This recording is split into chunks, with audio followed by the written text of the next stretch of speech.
What up, y'all? It is very late. It is 2:37 a.m. Central Time. I just got home from work a little while ago. I had 2 little after-work drinks with the ladies. I had to take a shower before the video tonight because at the end of the shift, I was taking a fried apple pie to a table and somebody at the bar went like this and smacked this container of very hot, scalding hot caramel, and it went all over me like tarred and feathered style. It's covered in caramel, scalding caramel. So I had to spend the rest of the night with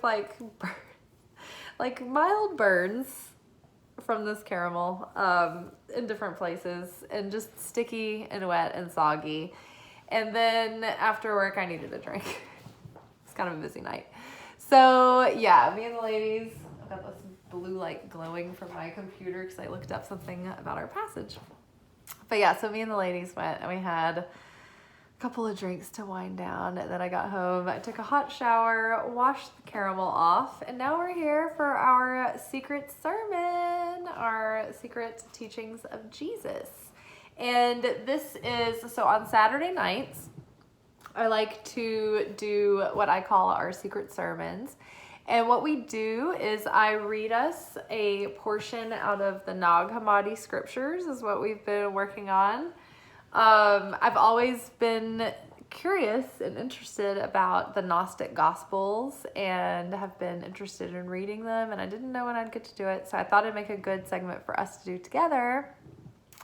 So what I will do usually is I will pick out a portion right before I start the video, and I'll read it through once, and then I'll start the video and we will read it together, poorly. And then I'll unpack it and I'll give you the downloads that I'm getting in the moment.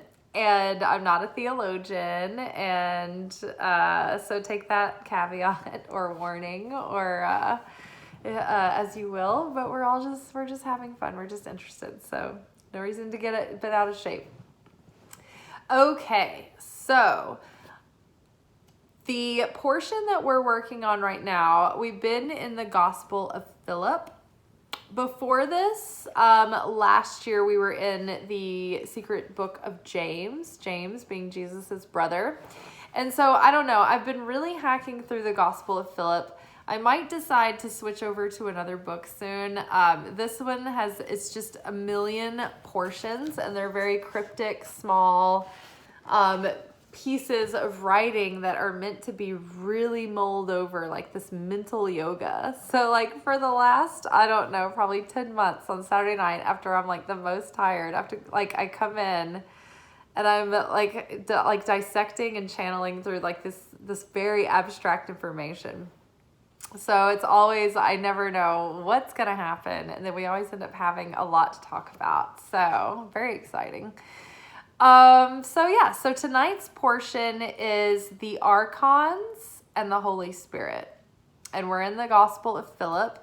And I will say, for those of you who haven't joined us for this portion before, one thing that makes it very beneficial about us doing this late at night is that the midnight hour is very powerful. It's a very liminal space between the end of one day and the beginning of the next. From a Kabbalistic lens, even though this is not the midnight hour now, from midnight to dawn are the most positive times of day, because that's when the material vessel of earth is receiving the light. The light is increasing during this time, the day is it's being born. So those are very positive hours. So that gives us extra light that we can connect to. And we can ground that within ourselves and attain even more insight and wisdom and ways we can apply this to our life and really ground it and embody it in a way that maybe we wouldn't be able to at other points of the day. But also a benefit of this time of night is that we have the protection of what is called surrounding light, which helps us absorb these lessons and be able to embody them without having to live out like a drastically kind of chaotic process, to be able to like bridge the gap between our consciousness of where we are now and what we're receiving, if that makes sense. Like if you've ever bought a self-improvement book or a spiritual book or anything about personal development, you may have noticed that like the moment you like open the book and start like flipping through the table of contents, it's like the universe just like sends you some like random event that is like challenging you in exactly the way the book is. So the surrounding light of studying in these midnight hours kind of protects you from these like extreme experiences from happening, or like these like chaotic or like unpleasant, you know, sudden things, because you're kind of grounding in the wisdom without that process.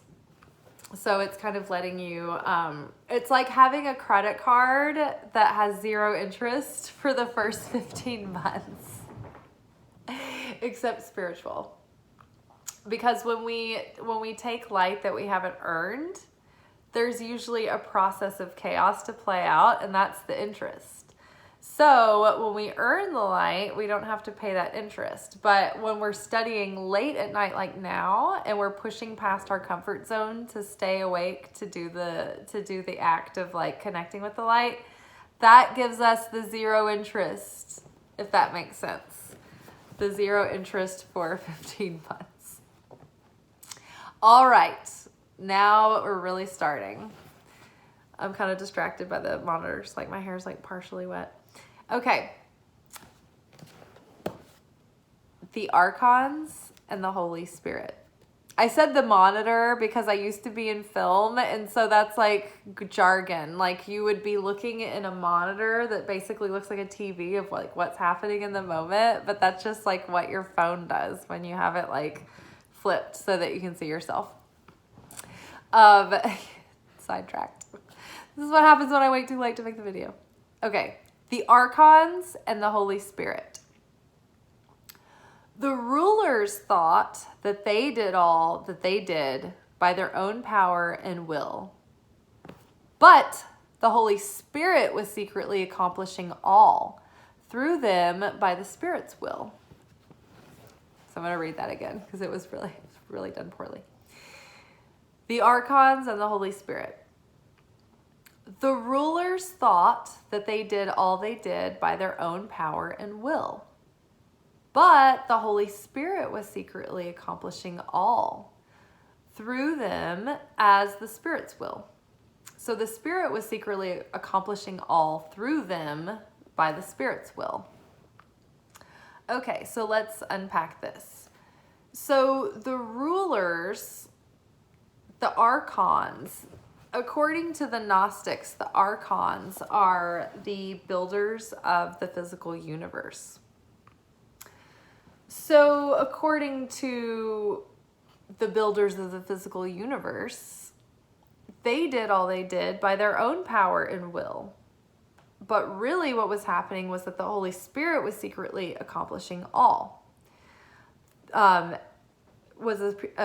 Accomplishing all through them by the Spirit's will. So here we have, on a metaphysical level, it's suggesting that all of this is going on in these realms beyond this realm. But this is also true of us in this realm as well. The rulers of the physical, the builders of the physical, we think we build this physical realm. We think that we're really doing this. We think we're in charge. And we think it's by our own will and by our own hand and by our own effort. But really, we're just pawns in this game. Like the whole point of like what we learn on this channel and what we're talking about all the time is that this physical reality that we see, that we believe so strongly in, is so mutable. It's so changing. It's in flux all the time.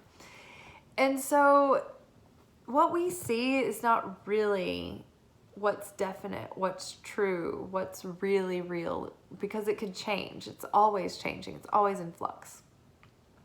But what is real is what we don't see. So this, what we can see, feel, and touch, is only like 1% of reality. The rest of it, this like non-physical realms and kingdoms and dimensions, that's the real reality.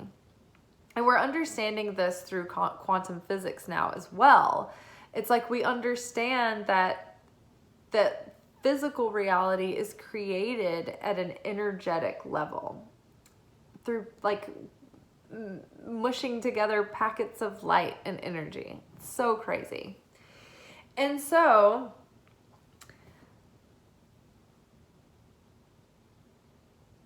it's energetics and vibration that are really making all of this, and it's all very mutable and it's very malleable, and our attention and our consciousness and our intention can shift and mold and sway that.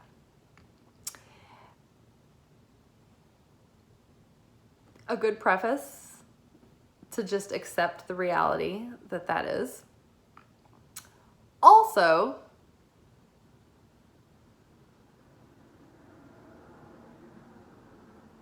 as spiritual students, we are trying to learn to have certainty in the Creator. Let's assume that if we're here, we believe that there is a creator being, source. We believe in divine. Some people are very uncomfortable and triggered by the word God. It's understandable. I try to use a lot of language to describe God or source in different ways.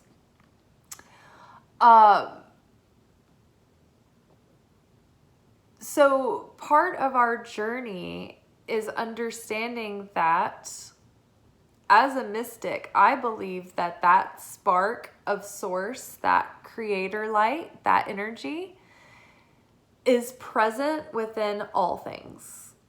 Everything that has light and life, everything that is in existence is just an expression of source.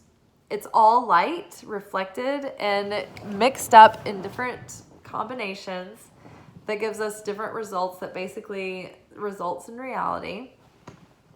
So Creator is present and unified and omnipresent within all things. This is one big matrix, one uniform consciousness that runs through everything, that gives it its life force.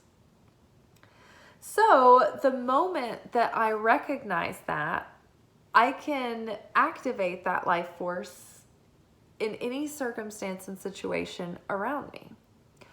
All it takes is my mustard seed of faith, and it will be done according unto my faith. So the faith that we practice is called certainty.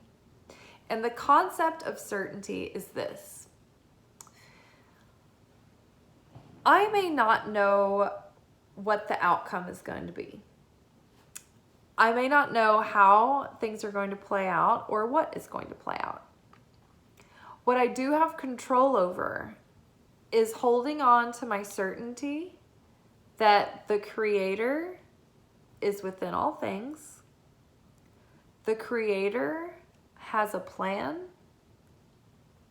and that plan is set to unfold in such a way that is the most fulfilling and wonderful, and is the greatest of the potential expression of all things in every situation.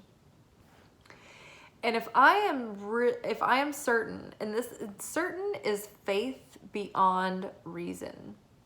So yes, logically things can look bleak. And maybe it would even seem like a smart idea to not get too caught up in, like, to give yourself like maybe like a healthy dose of skepticism. But certainty says, no.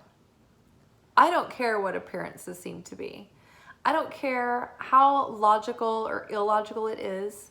I know that the Creator is in all things, and everything is an illusion. Nothing is solid. Everything is malleable. Everything is changeable. So in any moment, the creator can shift or tweak or push or pull or move a lever or drop a curtain or move a part or a person to make things play out in your favor. And what if you learned that from a spiritual perspective, we're all here, and when we decide to enter into our spiritual growth and become spiritual students and go on the soul journey of progression, what if I told you that like turns on the gauntlet? That is like your signal to say, okay, game on. I'm in this thing now. I'm playing by a different level of rules, different level of like consequences and prizes and bonuses now. Like I'm in the game. The game is turned on. So what if part of the rules of that game were that the moment you're certain that the creator can change the situation to play out in your favor, that's sort of like the whole point of like what you have to beat in the game in order to win. So it's like the magic sauce. So we labor under these pretenses that like we're here alone, there's nothing beyond this, everything is random, and it's all up to us. And that really, like, it gives us the illusion of having control and power, but it gives us absolutely no power because the universe is still operating according to its cosmic law. And we're just letting the boat or the car drive itself, but we're not taking our seat in the driver's seat. You can interact and participate in these cosmic laws. You can use them and wield them and co-create with them. That is our inheritance as human beings with free will. It's part of the divine inheritance that we awaken within ourselves. It's part of the gift of faith, right? We get to co-create with Creator. We get to use our free will to steward this garden, right?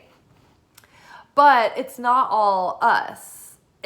We're just channels. We're just vessels. We're just empty sleeves channeling this consciousness that is Creator consciousness, that is here having this experience through our little lens that gives Creator an experience of having this life lived through our unique perspective. And then we all add in layer by layer by layer by layer. So let's go back to the passage. The rulers thought that they did all they did by their own power and will, but the Holy Spirit was secretly accomplishing all through them by Spirit's will. So if you are in a situation where things seem to be going poorly or off sideways, what you need to do in that moment is claim your sovereignty and just know that Spirit can be activated in any situation and turn your enemies into pawns and they will be hoisted by their own petard. Meaning that the scheme that they plotted against you, like your invisible adversary, right? He can send challenges in your way, obstacles, things that were meant to foil you and make you fail. If you maintain absolute certainty and faith that the Creator can turn it around in your favor at any minute, you could be exalted in your folly, you will be. Your enemies will be turned into your pawns. They will be your servants. They will be your friends. But it all depends on your certainty.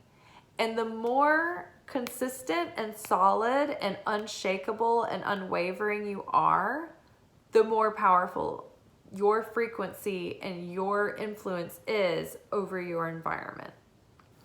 It's when doubt comes in. It's when fear, scarcity, second guessing, it's when those things come in, insecurity, that we lose our power in the situation and the chaos takes over, and we lose our edge, our co-creating edge.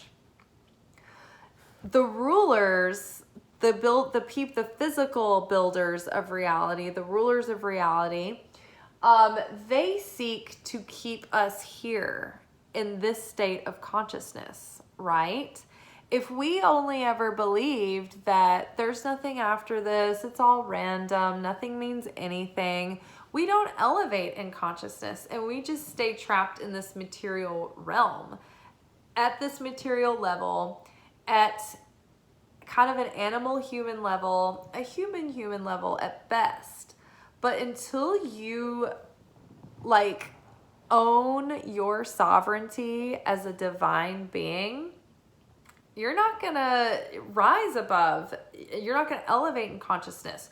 You're not going to activate those powers within you. Because it's when we overcome and we transcend the darkness of our soul. It's like when we fight those demons and we overcome those demons, they're activated as powers within us.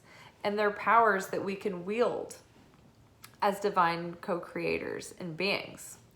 I was looking up Archons right before this, and they're the builders of reality. They're the rulers over the material realm. They're the builders of the material reality, so to speak. But they want to keep people here in this material realm. And for that reason, I feel that they're on the negative spectrum of beings. Or at least they're not the elevated heavenly ones. I noticed that it did say that they were related to the planets, the 7 planets, which so are angels. Like in Kabbalah, everything is related to these streams of association. And so angels are related to planets. Like the positive spiritual armies are on the tree of life in the upright version, but there's like a mirrored version of it in the negative realms as well. And so these angels are also associated with planets. Well, in Kabbalah, we learn about our tikkun. And our tikkun is our soul correction. It's all of our superpowers and our talents, as well as our weaknesses and our shortcomings. Those are described through our astrological natal chart. Each sign has its own tikkun, its own strengths and its own shadow sides.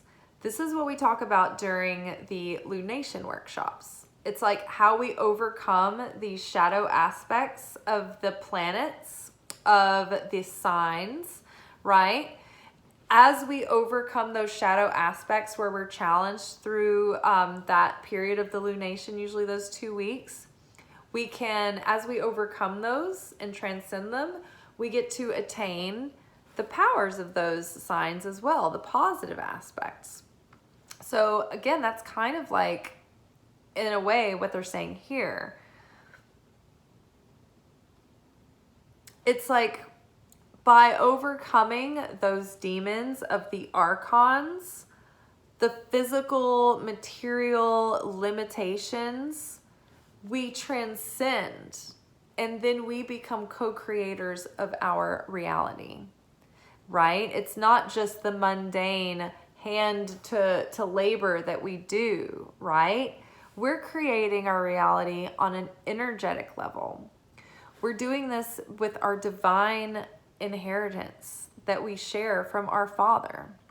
And so it starts in the realm of the mind. The seed level is in the thought realm.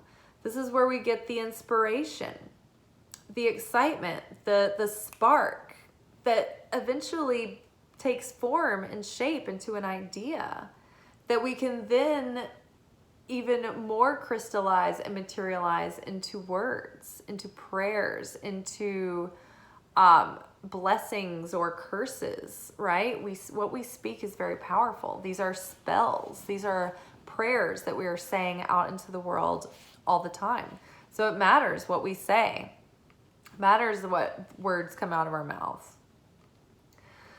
The Archons and the Holy Spirit. The rulers thought that they did all they did by their own power and will. But the Holy Spirit was secretly accomplishing all through them by the Holy Spirit's will. So when you use your certainty, when you decide, okay, I know that the situation looks bleak, but I am going to choose certainty in the Creator. You are literally activating the Holy Spirit within those circumstances. You're saying in that moment, Spirit, my free will is inviting you into the situation. I have faith that what I see is only an illusion and that it is only playing out as this illusion in order to prompt the simulation game to get my soul playing along to be able to remember that this is only an illusion.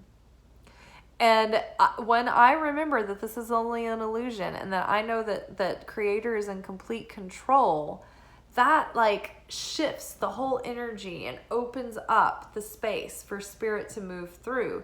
And you are actually, see, Spirit, God, is eternal. Holy Spirit is always giving, is always trying to offer us this harmonious flow that we can tap into and align with, right? We can tap into this and receive from it anytime, but it's we that block ourselves off with our doubt, with our hesitance, with our scarcity, with our fear, with our judgment, with our lack of faith. We disconnect. It is always available. It's eternal. It's non-fluctuating. It's completely consistent and ever-flowing. So let's read this again. The rulers thought that they did all they did by their own power and will, but the Holy Spirit was secretly accomplishing all through them by the Spirit's will. So yes, the Spirit's will is always playing out. It's just that we have free will, and so we jump in. It's almost like double dutch. It's like we'll jump in and, and then we jump out and we fall out. And when we fall out of rhythm with the Holy Spirit's will, that's when we get slapped by the rope. That's when, we have to start the game over because it's, we fucked it up. So yeah, I think that just overall, it's like, yeah, the physical ego, the physical ruler of this world always wants us to think that it's just us doing everything. Because in a way, we're tricked to think that that's the empowering thought. Oh, look at me. I have so much power. I have so much strength. Look at me, what I'm doing. However, what's very disempowering is when we are tired and we are weary and the world gets too strong and it's chewing us up and spitting us out, and the hits keep coming and the challenges keep coming. And maybe we could, we thought we could handle one and we could even handle two, but then the third one, the fourth one hits and it's all too much, right? It's in those moments where we realize that the real power is surrendering to the ultimate power. Realizing that, yes, we can participate as co-creators, but it's not all up to us. And I find it very empowering to be able to take that yoke off from thinking that it's all up to me. Like, oh my gosh, when I'm just like broken and I'm like, take all of this from me. Like, why does it take us being broken to surrender when it's better to surrender? When it's like, here, can you do these things? Can you help me with this? Like, I cannot deal with all of this on my own, like, kind of thing. By giving the Spirit the power, you are so much more empowering yourself because you are then wielding the ultimate power of the universe through you, instead of trying to do it by your own puny little effort. So in that way, we're more greatly empowered, and we're more greatly, I don't know, to me, it gives me even more independence, because I feel like I'm not looking outside of myself all the time for people and for things to validate me or give me permission or to get me through. I'm actually even more empowered because I'm not even only relying on myself. I don't feel that pressure. I feel the belief and I feel the relief of what I've learned in the practice of surrendering over my control, my agenda, my will, and actually embracing and sharing the agenda and the will of spirit in my life. Because it feels scary at first, and it feels very vulnerable, because it's hard to trust that the Holy Spirit is going to bring you what's going to be really fulfilling to you and exciting to you, and what's going to fill you up with passion and love. It's like we almost fear that we're always going to have to do the thing that we don't want to do, or that we're going to get stuck with like the person that we're not really attracted to, or not really that into, but like they were the ones we're supposed to be with, so we have to do it. You know what I mean?